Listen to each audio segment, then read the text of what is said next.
years then, ago, a and raunchy cartoon with animation made of construction paper cutouts premiered on Comedy Central. 2 decades later, South Park is still going strong. It's become almost as iconic to the world of parody and satire as SNL. And even then, South Park's willingness to offend has placed the show in a league of its own with its social commentary. What's up, everyone? This is Adrian with Channel Frederator, and today we're talking about how South Park has changed over the course of its 20 seasons, which, spoiler alert, is quite a bit. So get ready for some serious political incorrectness because it's time to talk about South Park, then versus now. Okay.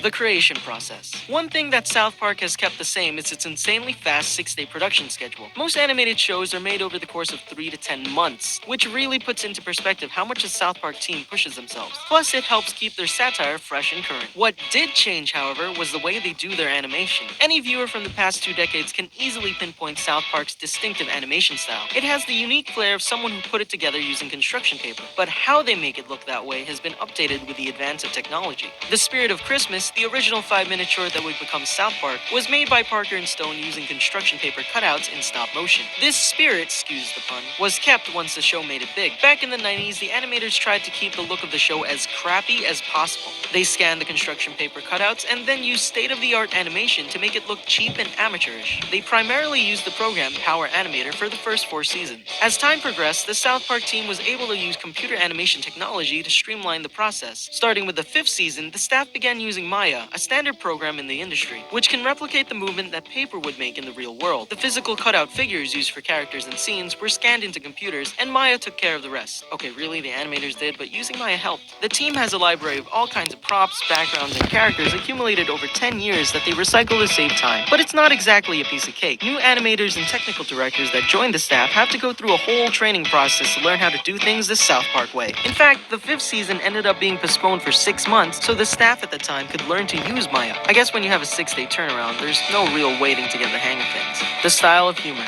South Park's humor has always been crude and aggressive, if not also topical, intelligent, and insightful. However, its early days were mostly focused on the crude and aggressive half rather than the topical and intelligent half. The first few seasons of South Park are somewhat more juvenile. Looking a bit like Parker and Stone were trying to figure out what they could get away with on cable TV. Later seasons, however, are more sharply satirical, aging with the creators themselves and channeling their cynicism with whatever's happening in the world into comedy. Another factor that's changed with the aging of the creators is the shift in focus to more adult characters, and as a result, the jokes themselves have even been coming out of the adults more now, versus primarily being delivered by the kids in earlier seasons. Matt Stone explained, instead of Stan or any of the other boys having this big voice, it's Randy, Stan's father, who has the big voice, and it's because that's who we relate to now. Luckily, Stan has a grandpa because the jokes will probably move to him eventually. In current seasons, Stan's father, Randy, has become a much more prominent character, going from bumbling doofus to a centerpiece of several episodes who always means well. Leanne, Cartman's mother, started out the show as a doormat who spoiled her ill-behaved son, but has put down the proverbial boot more often in recent seasons, like when she punishes Cartman for beating up his friends, and for his foul mouth, in Coon 2 Hindsight, and she even yells at him in public in Human Centipede. And of course, the jokes and running gags used in episodes have changed over the years too. Kenny, for example, hasn't been killed in years. This was a gag used in every episode in the first 5 seasons, but the creative team eventually exhausted the joke. Stone and Parker tried to kill off poor Kenny permanently in season 6 and had Tweak and Butters take his place, but it didn't stick and he came back in the season's finale. Since then, Kenny hasn't died anywhere near as often. Older seasons often ended with Kyle remarking, "You know, I learned something today," but that gag has faded with the many deaths of Kenny. Poor Butters, however, gets grounded very often nowadays, and Mr. Garrison's change in gender to Mrs. Garrison didn't last long. But one thing that South Park's always made fun of, politics. A major evolution in the show's humor has come pretty recently. South Park won't be making fun of the Commander-in-Chief. Donald Trump had a cameo way back in season 5, but for obvious reasons, he's a much bigger deal nowadays. But Stone and Parker don't have any plans of presidential satire. As Trey Parker explained, it's tricky now because satire has become reality. He added, "We couldn't keep up, and what was actually happening was much funnier than anything we could come up with. So we decided to kind of back off and let them do their comedy, and we'll do ours."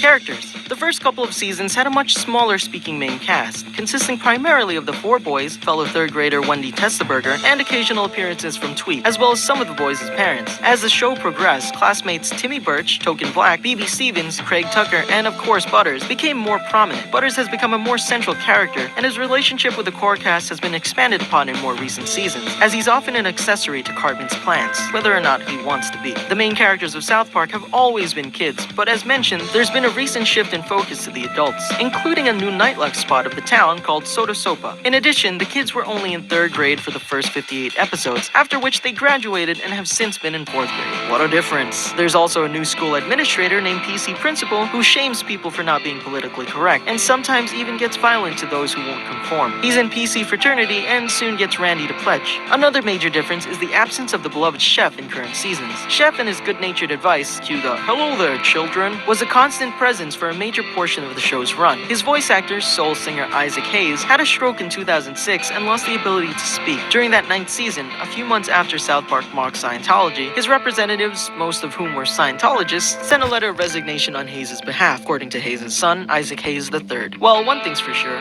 we miss you, Chef.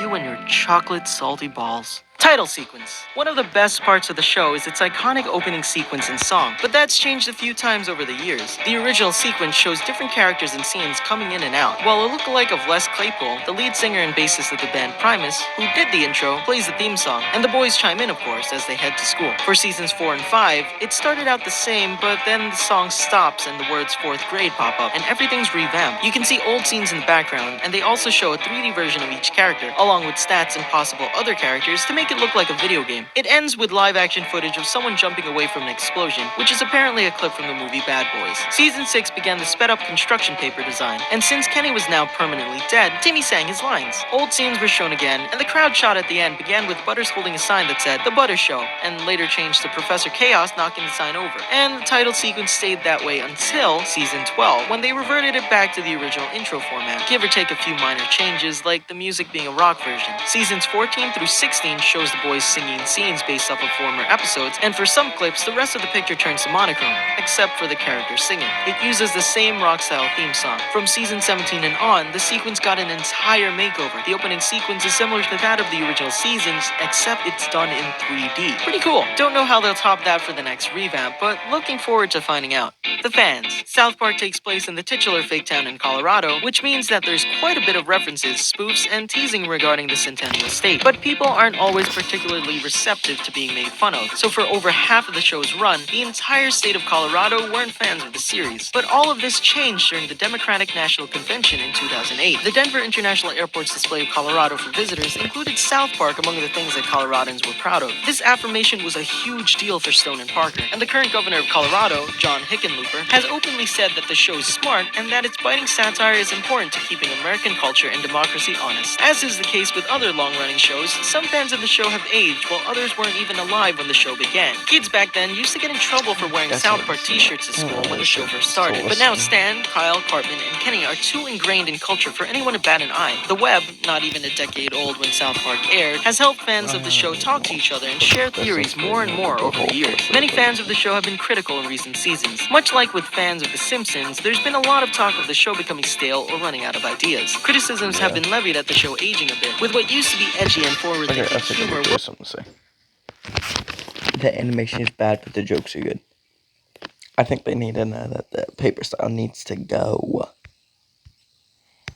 To mock both sides, becoming less unique with age. But that doesn't mean the show still isn't funny and sharp, finding ways to riff on everything we hold sacred and reminding us not to take ourselves too seriously. Star Wars. Episode structure. The number one biggest change since South Park's beginnings is the switch to a serialized structure. Up until season 19, the episodes were standalone stories that weren't necessarily connected to each other. Matt Stone explained that it was a different time in television back then, when he had to do this sitcom-style reset every week. But TV shows and audiences have both progressed to be able to handle following a storyline through nowadays. So for season 19, they created 10 episodes that were all connected under the theme of political correctness. Thus came PC Principle, and the show now even references its own episodes. In Tweak X Craig, Randy says, "Our town has only had a Whole Foods for 3 weeks, and we already have our first gay kids. So cool." This is a reference to a previous episode titled The City Part of Town, in which the town campaigns for a Whole Foods to come to the area. You can even see Cartman's out-of-control yelping in the episode You're Not Yelping, and then you see his obsession with his online presence again in Safe Space, as as well as Randy's anxieties during his Whole Foods shopping experience. Hello, continuity. And there you have it, everyone. I'm Adrian, and thanks for watching Then vs. Now South Park. How do you think South Park's changed over the years? Share your thoughts in the comment section below, and click that